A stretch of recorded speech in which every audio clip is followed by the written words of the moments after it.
السلام علیکم ورحمۃ اللہ وبرکاتہ۔ رمضان المبارک میں روزہ رکھنا اور اس کے جو اخروی معاملات ہیں کہ وہ ہمارے درجات کو بلند کرتا ہے، جہنم کی گرمی سے ہماری حفاظت کرتا ہے، جہنم میں نہیں جائے گا روزہ دار، اور جو دنیاوی اس کو اللہ تعالیٰ کی طرف سے دعاؤں کی قبولیت، گناہوں کا جل جانا، یہ سب اور بہت سارے اس کے بینیفٹس ہیں، فائدے ہیں۔ لیکن ایک فائدہ سائنٹیفکلی بھی ہے، بایولوجیکلی بھی ہماری باڈی پہ ہے۔ اگر ہم بایولوجی کے حساب سے بتائیں، اس میں بھی ہے روزے کا فائدہ، جو سائنس مانتی ہے۔ ہر طرح کا سائنٹسٹ، بایولوجسٹ اس کو مانتا ہے، چاہے وہ کرسچن ہو، جیو ہو، ہندو ہو، مسلمان ہو، مانتا ہے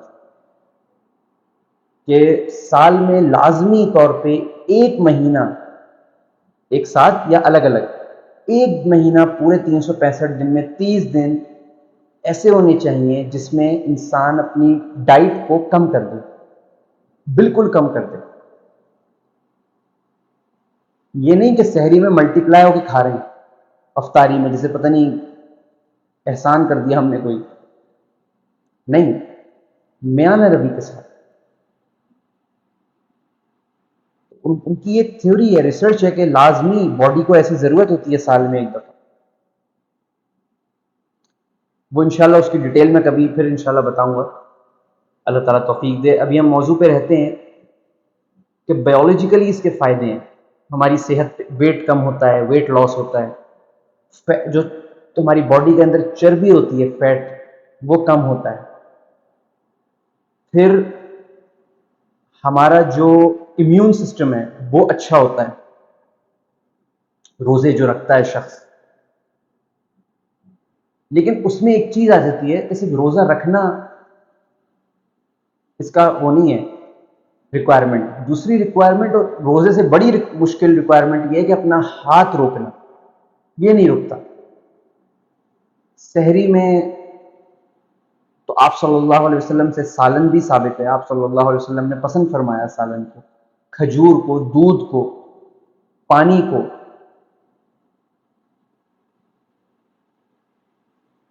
اور گوشت بھی کھایا آپ صلی اللہ علیہ وسلم نے۔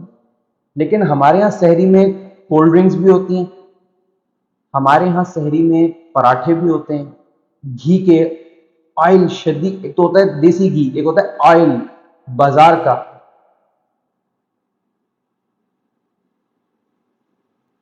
تو اس طرح کی بھی سحری ہوتی ہے ہماری۔ باقاعدگی سے لوگ پیزا آرڈر کر رہے ہیں، اور باقاعدہ 4 4 5 5 رول ایک شخص کھا رہا ہوتا ہے، دیکھا ہے میں نہیں ہوتا۔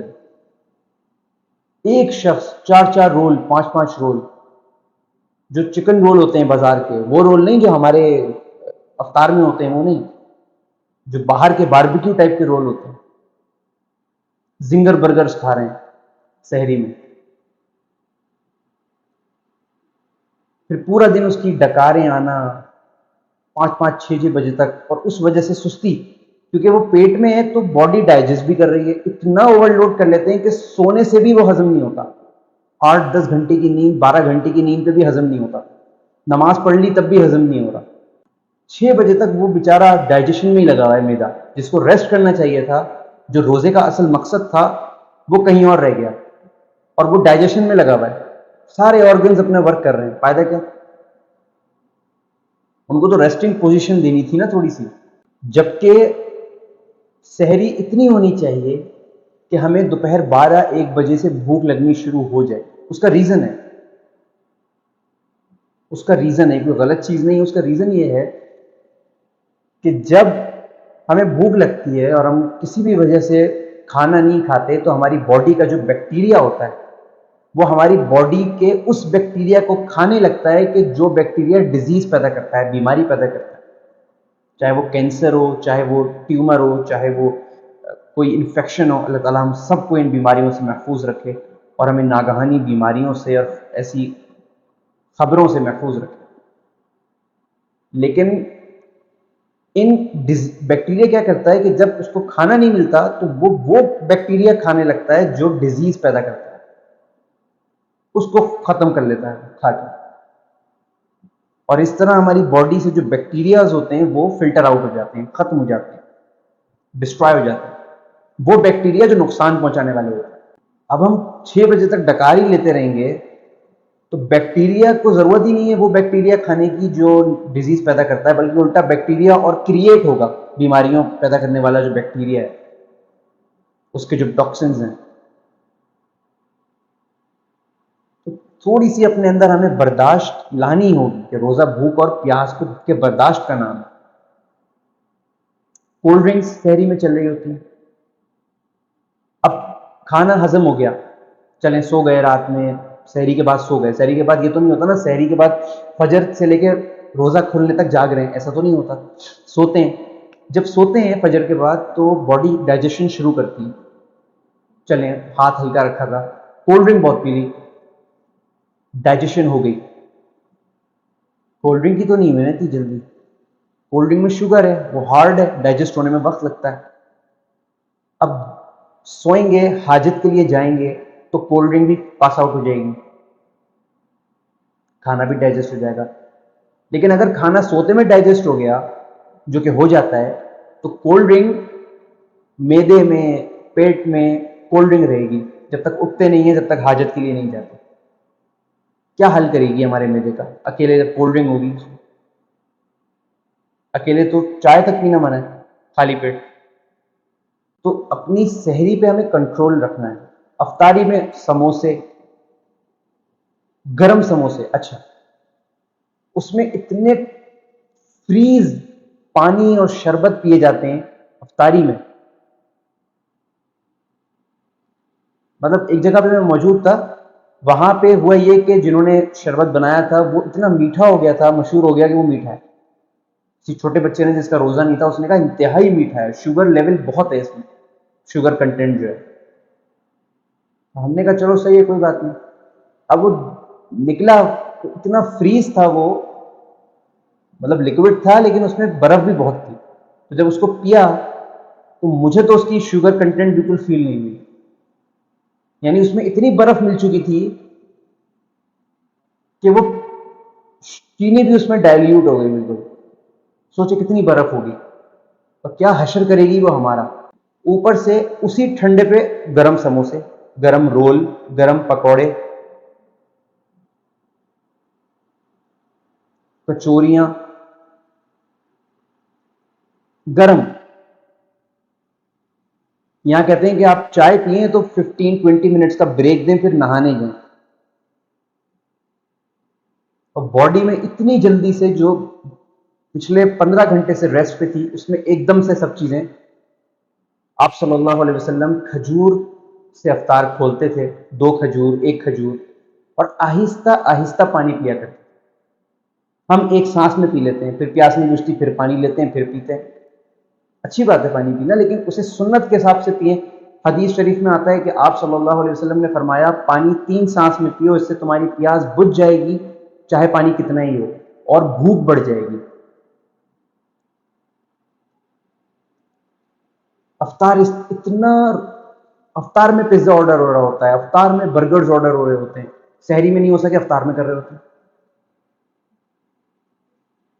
شربت اتنے، تین تین، کتنا شوگر لیول ہماری باڈی میں جائے گا. فائدہ کیا؟ ویٹ لاس کیسے ہوگا ہمارا؟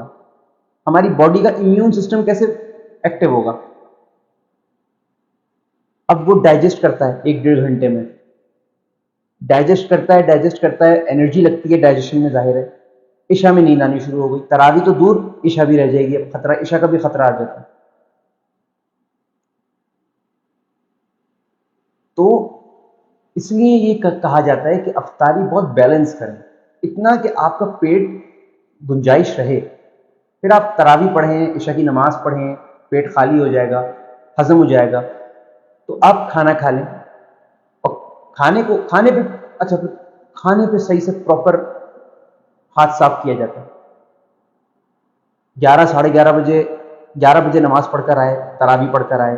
اب کھانا اتنا زبردست کھانا ہے، اتنا زیادہ کھانا ہے کھانا کہ وہ اوور لوڈ ہو جائے.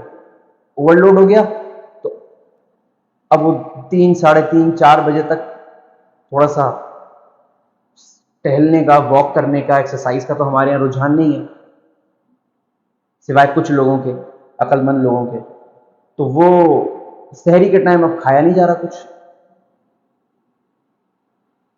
کھایا نہیں جا رہا. کھانا جو کھا لیا تھا، افطار جو ایسا کیا تھا، سارا غصہ نکال دیا تھا کھانے پہ. تو ایک روٹین میپ کریں، اس کے حساب سے رمضان کو گزاریں، اس کو گزاریں. آپ صلی اللہ علیہ وسلم کی حدیث ہے کہ تھوڑی گنجائش چھوڑ دیا کرو رات کے کھانے میں، دوپہر کے کھانے میں تو بہت ہی کم کھانے کا. کیوں کہا گیا دوپہر کے کھانے کے بعد سو جاؤ، ریسٹ کرو؟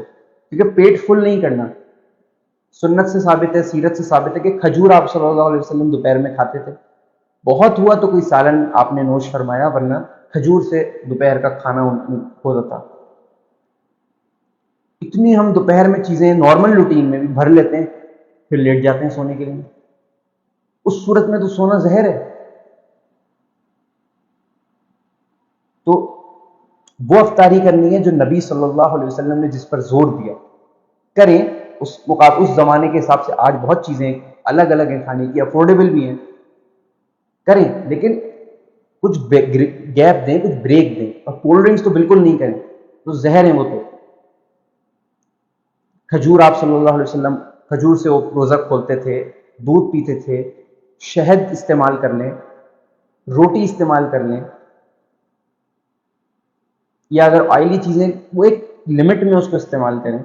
ایک دم سے ٹھنڈا پانی، ایک دم سے ٹھنڈا شربت، اور پھر ایک گرم سموسا، ایک گرم رول. اور سحری میں بھی روٹی سالن کی طرف آئیے. بہت ہیوی پراٹھے، دو دو پراٹھے، برگرز، پیزا، ان سے بچائیے اپنے آپ کو. اللہ تعالی ہم سب کو روزے کے اخروی، دنیاوی اور جسمانی فائدے تینوں چیزیں حاصل کرنے کی توفیق عطا فرمائے.